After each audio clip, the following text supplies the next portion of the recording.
Hoje, na série A Tarde Discute, nós vamos discutir os caminhos para a consolidação e expansão do microcrédito no Brasil e na Bahia. E é isso, como o tema é a questão dos caminhos para a consolidação, e a pergunta é essa, né? O que fazer, né? O que os bancos têm que fazer, o que as instituições que lidam com isso têm que fazer, o que o governo tem que fazer para popularizar ainda mais o microcrédito e fazer com que esse produto avance ainda mais no país e ganhe, né, ou atinja o objetivo que é desenvolver o microempreendedorismo. O que é preciso ser feito? Bom, nessa perspectiva, se vocês me permitirem uma provocação, eu consideraria que alguns pontos fundamentais para isso seria a inserção do microcrédito nas políticas públicas municipais como um instrumento de desenvolvimento econômico e social local, né?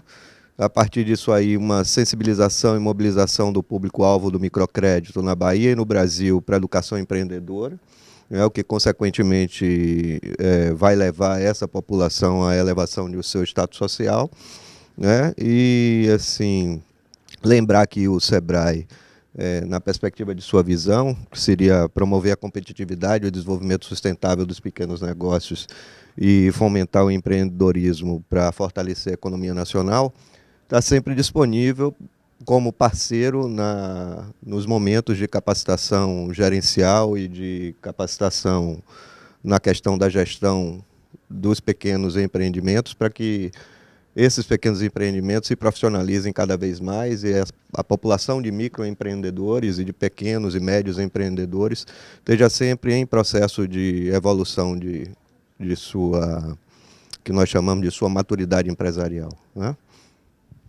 Bem, eu queria colocar assim, sobre a nossa perspectiva, né, de desenvolvimento. O que a gente visualiza é que tem duas instâncias aí, né? A gente coloca uma da oferta e a outra da demanda, tá?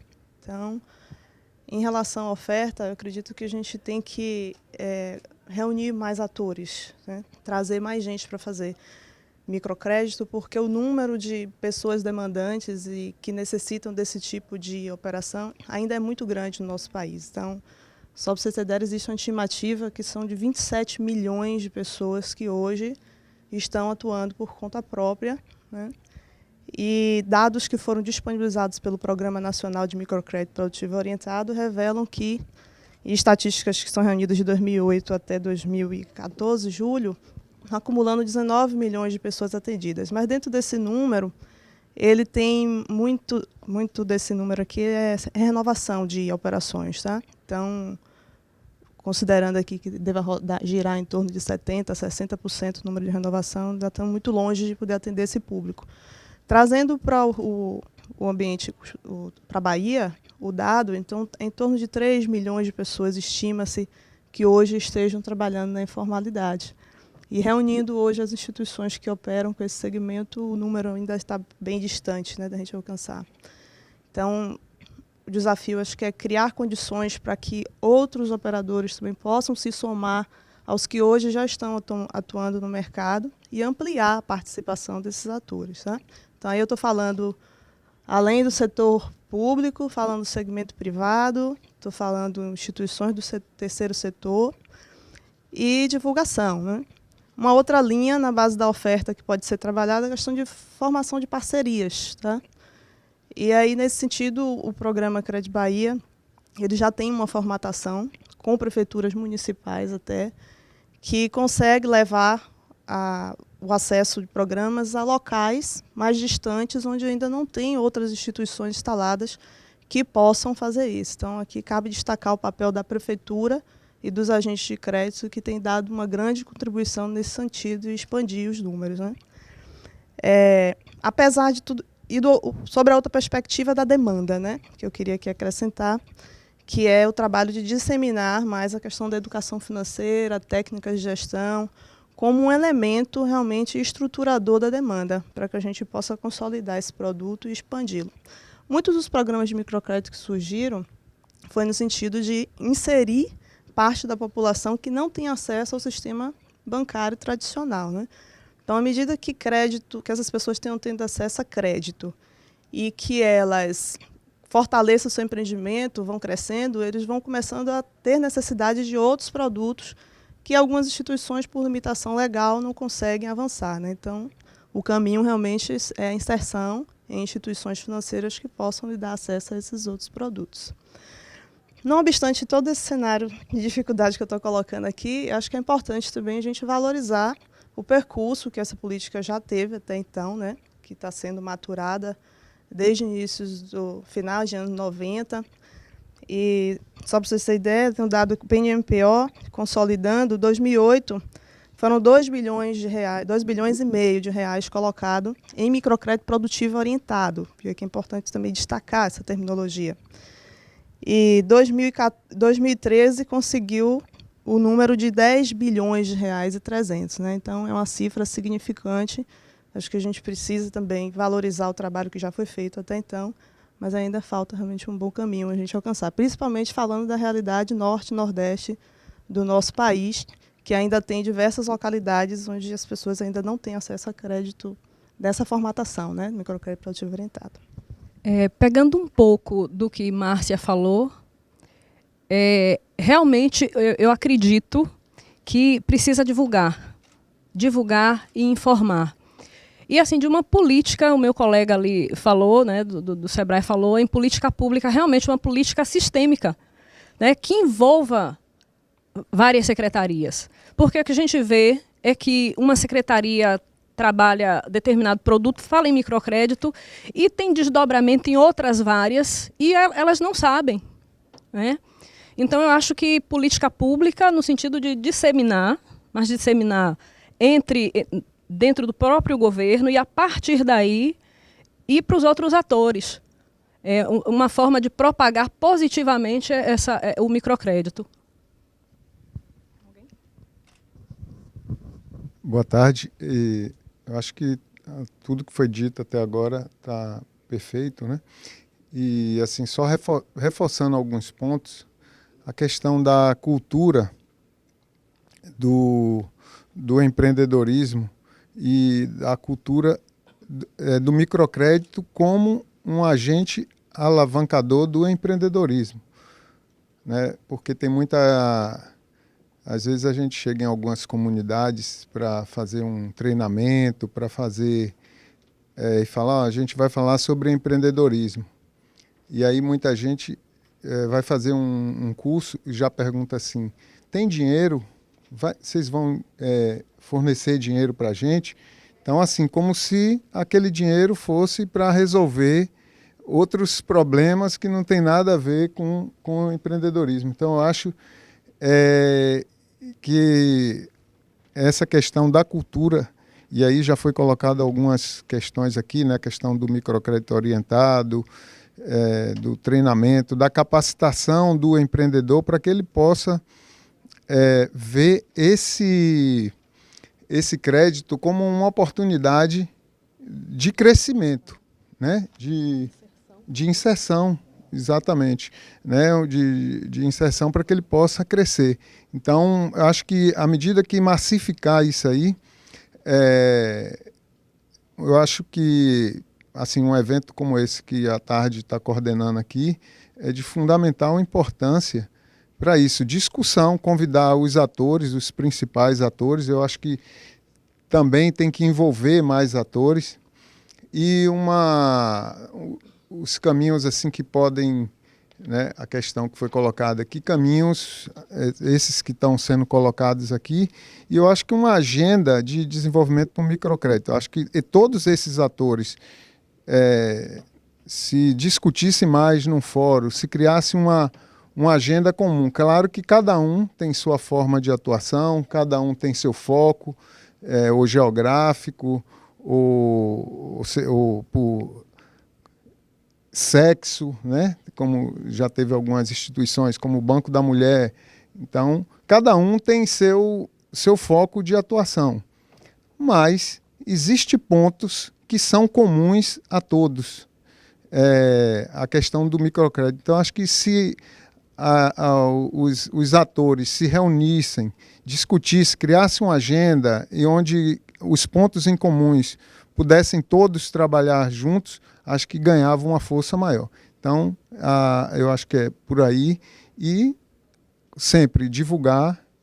Então, esse trabalho que está sendo feito aqui é muito importante. Eu acho que é um ponto de partida.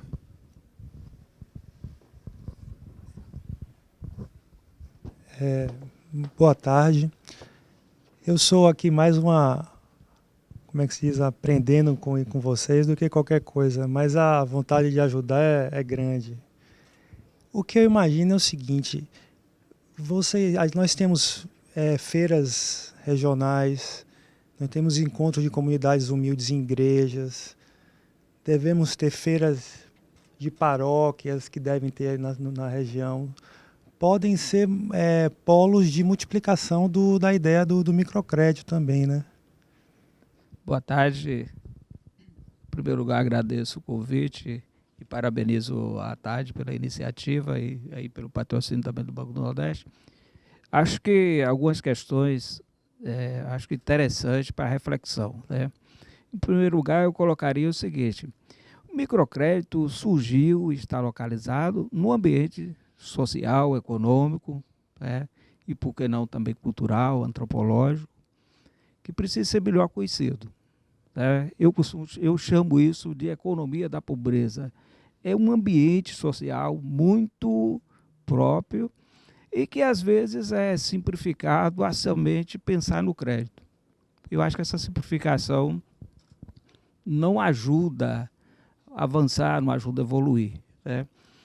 Então eu acho que precisamos de conhecer o ambiente. Eu acho que é um ponto de partida, ou avançar no conhecimento do ambiente, não é propriamente que o ambiente seja desconhecido, né?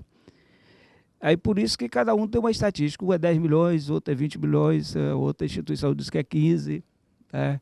A Fundação João Pinheiro diz que é mais ou menos 10% da população. Então nós temos estatísticas para todos os gostos, né?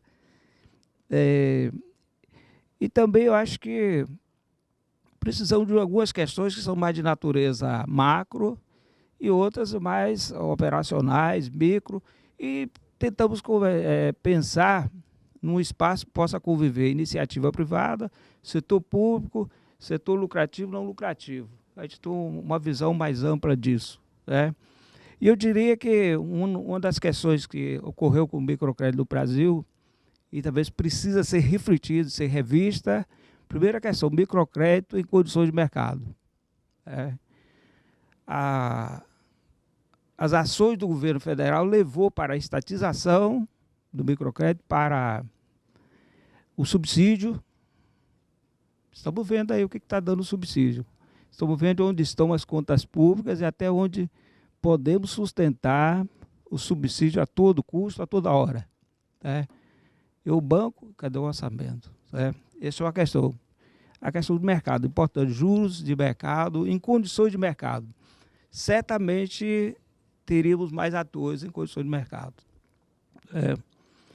Eu acho que precisamos retomar, né, nesse conhecimento do espaço que está o microcrédito, as pesquisas. O IBGE fez a primeira pesquisa em 97, fez 2003, não sei se saiu outra. O Brasil tem um problema sério, as coisas às vezes não têm continuidade. Esse eu colocaria. Do ponto de vista da inserção do empreendedor, da empreendedora, nós precisamos pensar numa inserção mais ampla, não uma inserção somente financeira. Porque a questão da pobreza, a questão da dificuldade, não é somente material, vai além do material, vai além disso que a gente pode dizer que seja renda. Então, pensar isso de uma forma mais ampla. E a inserção que tem sido feita, a inclusão financeira, tem sido assim: venha cá, me dê o dinheiro do boleto, você paga o boleto ali, eu ganho R$1 com você. Venha cá, você faça essa coisa lá na lotérica, porque isso vai me render X. Estou apenas exemplificando. Talvez a lotérica não seja o melhor exemplo, porque talvez seja a melhor rede que tem de atendimento à população. Mas aí, quando eu penso no correspondente bancário, eu penso na exposição ao sol, na exposição à questão da insegurança, naquele pagamento que o correspondente come do dono do dinheiro. Todos esses problemas têm lá nesse aspecto. E aí nós temos que pensar, então, em inserção financeira, mas num aspecto mais amplo. Nós temos umas contas, conta difícil. Aí se você bota R$2.000 e devolve, essa conta não está especificada para isso. Eu chamo isso de conta calça curta. Porque lhe dá uma conta, mas não é conta. Não é conta bancária. Essas coisas precisam ser revistas. Quer da inserção social, quer da inclusão financeira, dê uma conta de verdade. Aqui não é conta de verdade, não. É conta cidadão terceira, quarta ou quinta. Não é cidadão de primeira. Isso é um problema do microcrédito. Quem trabalha com microcrédito aqui sabe certamente disso. E eu acho que aí teríamos uma parte de pensar as tecnologias. Aí virou mais para o operacional, mais para o dia a dia. Nós precisamos de evoluir na tecnologia, porque o microcrédito é o seguinte, é atendimento de proximidade, atendimento que a gente possa ir até o cidadão, até a cidadã, até seu negócio. Isso tem um problema de escala, tem um problema de custo, alguém tem que pagar isso. Tem que tornar viável isso. Então, acho que a gente tem um espaço aí de investimento em tecnologia. Em tecnologia do ponto de vista de sistema, do ponto de vista de metodologia, no sentido bem amplo, que até eu teria dificuldade de precisar o que fazer. E acho que a gente teria que pensar formas de compartilhar também custo, compartilhar pesquisas. E o governo tem que dar algum apoio a isso. Dar um subsídio para o banco não dá para as OCIPs. Hoje nós temos alguns bilhões já dados em subsídio ao programa Crescer, e as OCIPs nos últimos anos, de doação do governo federal, no governo Dilma, acho que não recebeu muita coisa. Recebeu muita coisa. Tem um programa nacional que fica, a princípio, localizado no Ministério do Trabalho. Que eu saiba, o Ministério do Trabalho não tem feito uma festa sequer. Então, o governo precisa de dar uma contribuição disso. Aí eu desceria o seguinte, salvo algumas raras exceções, por exemplo, fundos, que acho que aqui justiça tem que ser feita ao governo da Bahia, com a Desenho Bahia, que tem disponibilidade de fundos. Institucionalmente, é uma estrutura que não podemos pensar que a Desenho Bahia vai fazer doação, porque não é próprio da ação, o fim dela. Mas o outro programa é isolado. Se discute, a outra parte é muito isolada do governo da Bahia. A gente há uma dificuldade de integração disso aí. Há também da parte assim, do governo federal uma dificuldade, inclusive, de diálogo com os segmentos. Se no governo Fernando Henrique se conversava, discutia, se acertava e cumpria, no governo Lula a conversa foi muita. Os cumprimentos diminuíram muito. E no governo Dilma, nem conversa, nem cumprimento, nem nada. Acho que a situação veio decrescendo. E a gente sempre acha que o governo tem um papel a desempenhar enquanto política pública, mas não enquanto política pública estatizante, com esse viés de estatizar, com esse viés de tabelar juros. Eu acho isso uma coisa assim sem cabimento. A história do microcrédito pelo mundo afora, e nas origens não traz isso. Foi muito privado. E se no Brasil hoje tem microcrédito, deve-se aos investimentos da cooperação internacional do Brasil. E depois, certamente, no governo Fernando Henrique houve uma atenção maior, e isso veio gradativamente diminuindo do ponto de vista de apoio do poder público. E as entidades sem fins lucrativos vão arrumar recursos para trabalhar onde? Você tem todas as limitações do ponto de vista de capacidade, inclusive, de tomar empréstimo, de se chegar a Desenho Bahia, buscar mais recursos, precisa de dar alguma coisa em garantia. A gente vai chegar lá, tem que ter os limites para ser concedido a cada instituição. Então, acho que é um conjunto de medidas que precisa de pensar no nível mais macro, no nível mais estadual, local, e também operacional. As instituições têm todas as suas limitações também, inclusive de pessoal e de tecnologia. Gostaria de tecer algumas palavras. Nós, lá no Banco do Nordeste, gerenciamos 2 dos maiores programas de microcrédito o Crédito Amigo e o Agroamigo, o Crédito Amigo no âmbito urbano e o Agroamigo no âmbito rural. Programas esses que são, respectivamente, os maiores da América do Sul, no caso do Crédito Amigo, e no caso do Agroamigo, o maior programa de microcrédito rural orientado do país. E então nós consideramos como de fundamental importância o acompanhamento, a orientação para poder se haver uma perspectiva do sucesso daquele empreendimento. Como as falas de muitos dos senhores já deixaram claro, que não é só liberar o recurso, né? Não é só colocar o recurso na mão da pessoa sem que haja uma orientação, sem que haja um acompanhamento, talvez um acompanhamento prévio, certo? Talvez aquilo que ele tem em mente, aquilo que o microempreendedor ele tem em mente em realizar, talvez não seja tão viável, ou talvez não vá dar o retorno esperado, o retorno que ele precisa, sendo necessário que haja uma orientação. E, para isso, o profissional que está levando o crédito até aquele microempreendedor, ele precisa também estar devidamente preparado. Então, quando se olha assim, de um ponto de vista geral, nós entendemos ser muito importante investir na capacitação do profissional que vai levar o crédito até o microempreendedor e também investir e muito na capacitação do microempreendedor. Como ele vai aplicar aquele recurso, como ele vai usar aquele recurso, visando assim que ele venha ter sucesso no seu empreendimento.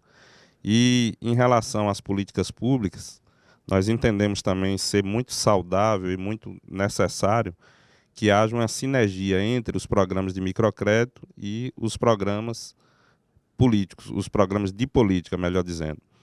Porque, por exemplo, à medida que eu financio um microempreendedor rural, e, ao mesmo tempo, eu faço gestões para que o produto dele, o que ele vem produzir lá no imóvel rural dele, venha a ser comercializado, por exemplo, pelo programa da merenda escolar.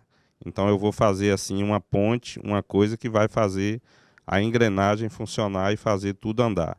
E, por outro lado, uma dificuldade que nós enfrentamos e que entendemos que, se resolvida em todos os atores do microcrédito, se isso vier a ser resolvido, vai ser também um motivo assim, de muito sucesso, que é a tecnologia, a plataforma tecnológica.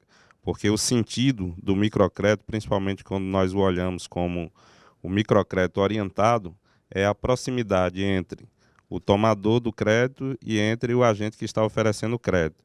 Então, essa proximidade é assim, muito saudável, digamos assim. Ele não fica como se fosse apenas na frieza de uma operação financeira que a pessoa está fazendo, aquela operação financeira, e que depois não vai haver mais nenhum tipo de contato. Então, a orientação constante, o relacionamento entre ambas as partes é muito importante, só que para isso é necessário haver tecnologia.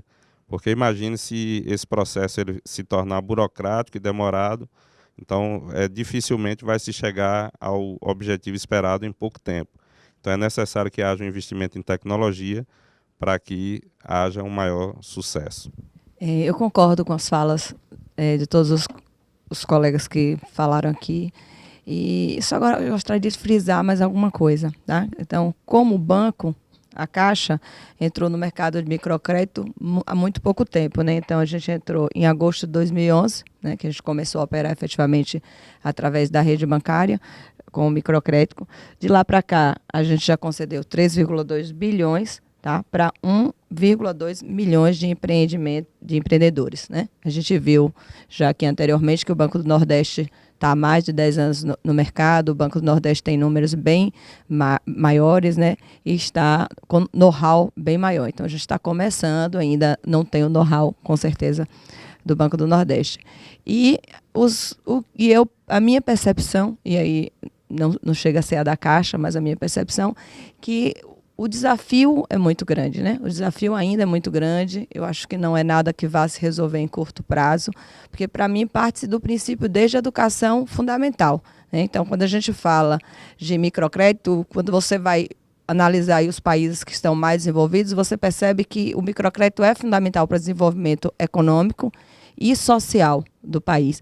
E o desenvolvimento, principalmente aquele da distribuição de renda, onde traz lá a capacidade de distribuir um pouco de renda e melhorar as condições sociais básicas, desde a alimentação, como foi citado em outras rodas aqui, onde o colega do Banco do Nordeste citou como exemplo, que ele chegou na casa e o menino disse, lá vem um rapaz que desde o dia que ele chegou aqui não faltou mais comida na minha mesa. Então, você vê o quanto essa coisa é bem complexa, né? Então, para mim, parte já, o desafio é grande por isso, porque parte já da educação fundamental, né? E aí, alguém já citou em outro momento aqui também, da importância da gente, que a gente teria de ter já educação financeira desde a escola fundamental, para a partir daí a gente formar pessoas, porque assim, empreendedores nós temos, né? Basta a gente ver os números da informalidade que o Sebrae pode trazer, mas assim, o número da informalidade é grande, nesse número da informalidade tem também aquele trabalhador que trabalha e não está formal, mas a gente sabe que tem muito empreendedorismo. Tem a falta de informação, tem aqueles que têm medo da formalização, porque tem medo da tributação. Por outro lado, o país deixa de arrecadar o tributo, porque não existe a formalidade. Então, a gente tem realmente um desafio grande, é bem complexo, parte mesmo de políticas de governo, desde o princípio, né, no momento lá da educação formal, a estar distribuindo, não apenas, como já foi citado por ele ali em outras oportunidades, que não é apenas distribuir renda, distribuindo bolsas. É importante, foi importante para o momento do país, a gente não pode, hipótese nenhuma, questionar isso, tá? Mas a gente precisa também estar investindo na questão do remunerar, ou dar a possibilidade da pessoa crescer, dar a possibilidade dele se formar e dele obter o crédito e pagar o crédito. Né, que é outra coisa que nós estamos antes dele saber que é um crédito, que ele vai precisar ter um retorno, que ele precisa investir no negócio dele, porque é um investimento e precisa ter retorno e, consequentemente, pagar.